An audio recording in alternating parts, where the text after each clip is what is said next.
আসসালামু আলাইকুম। Welcome to Urmi's kitchen. সবাই কেমন আছেন? নিশ্চয়ই ভালো আছেন। আল্লাহর রহমতে আমরাও ভালো আছি। আমার বাসায় মেহমান আসছিলেন। মেহমান খাওয়ার পর এই মাছগুলা বেঁচে যায়।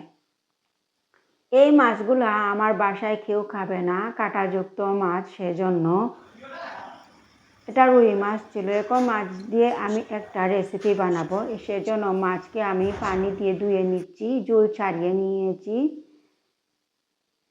এখন পানি থেকে তুলে নিচ্ছি ধুয়ে নিয়ে। আর এখন কাঁটাটা ছাড়িয়ে নিব। কাঁটাটা ছাড়িয়ে নিয়েছি মাছের। এই মাছের মধ্যে অনেক কাঁটা থাকে, সেজন্য আমার বাসার কেউ খাবে না। এখন একটা রেসিপি তৈরি করব। এখানে পাতিল বসিয়ে দিয়েছি চুলায়, আর দিয়েছি সরিষার তেল। দিয়েছি পেঁয়াজ কুচি, একটু বেশি করে পেঁয়াজ কুচি দিয়েছি। দিয়েছি স্বাদ মতো লবণ। এখন এই পেঁয়াজকে ভালো করে ভেজে নিব।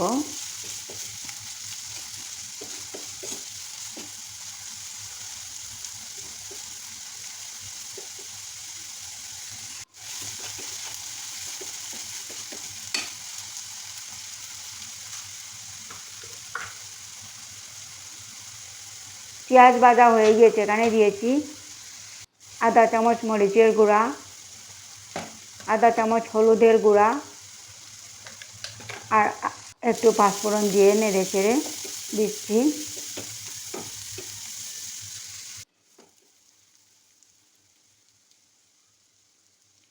এখন কাটা ছাড়ানো মাছ দিয়ে দিচ্ছি।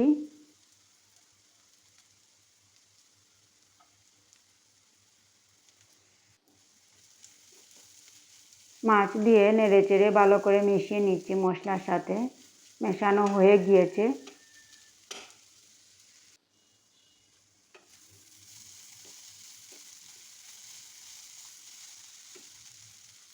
এখন দিয়ে দিচ্ছি কালো জিরা, আর দিয়ে দিচ্ছি লেবুর রস।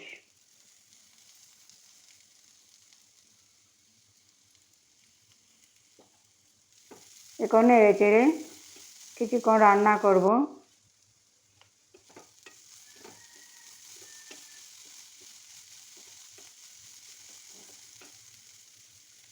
এখন দিয়ে দিচ্ছি ধনিয়ার পাতা।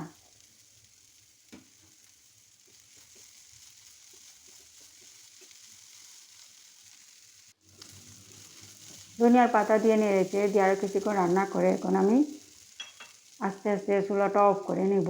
আমার মাছের পুর তৈরি করা হয়ে গিয়েছে। এখন তুলে নিচ্ছি। চুলাটা অফ করে নিয়েছি। আর এখানে 2টা আলু সিদ্ধ করে নিয়েছি।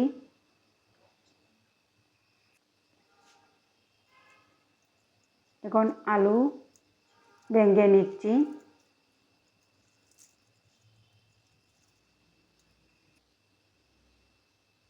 এখন দিয়ে দিচ্ছি কাঁচা পেঁয়াজ কুচি, দিয়েছি কাঁচামরিচ কুচি, দিয়েছি অল্প করে লবণ, আর দিয়ে দিচ্ছি একটা ডিম। সব কিছু দিয়ে মাখিয়ে নিচ্ছি।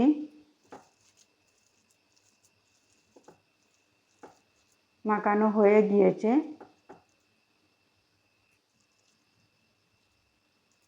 এখন কাবাবের মতো বানিয়ে নিচ্ছি।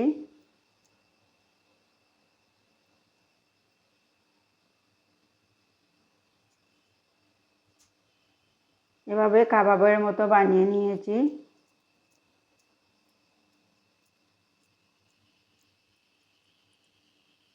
এভাবে সবগুলি বানিয়ে নিব কাবাবের মতো করে। দেখুন বানিয়ে নিয়েছি।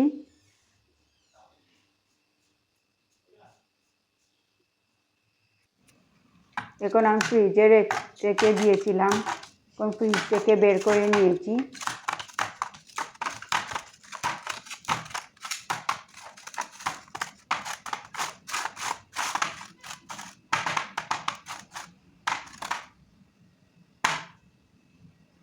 এখন একটা এয়ারটাইট বক্সে রেখে দিব।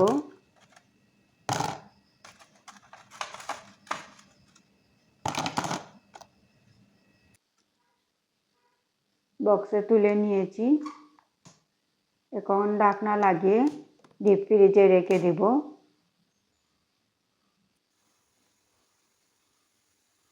এখন ভাজার জন্য চুলায় পাতিল বসিয়ে দিয়েছি অল্প সরিষার তেল দিয়ে। ডিপ থেকে আমি বের করে নিয়েছি আর 4টি ভেজে নিচ্ছি খাওয়ার জন্য। এভাবে রেখে দিলে যে কোনো সময় বের করে ভাত দিয়ে খাওয়া যায় আর নাস্তার সময়ও খাওয়া যায়। এক পিঠ হয়ে গিয়েছে, অন্য পিঠ উল্টিয়ে দিয়েছি আর একটা টিস্যু পেপারে তুলে নিচ্ছি, তাহলে তেলটা টিস্যুতে চলে যাবে।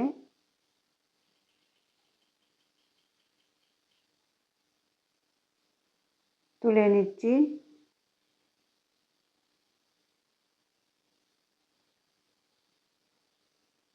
যখন ইচ্ছা তখন বের করে নিয়ে খেতে পারবো। এভাবে ডিপ ফ্রিজে রেখে দিলে দেখুন ভাতের সাথে খেতে কিন্তু খুব দারুণ হয়েছিল। আর এমনিতেও খাওয়া যাবে, ভাত দিয়েও খাওয়া যাবে। যখন ঘরেতে কিছু থাকবে না তাহলে যে কোনো সময় বের করে নিয়ে খাওয়া যাবে আর মেহমান আসলে তাদেরকেও দেওয়া যাবে। সবাই ভালো থাকবেন। আল্লাহ হাফেজ।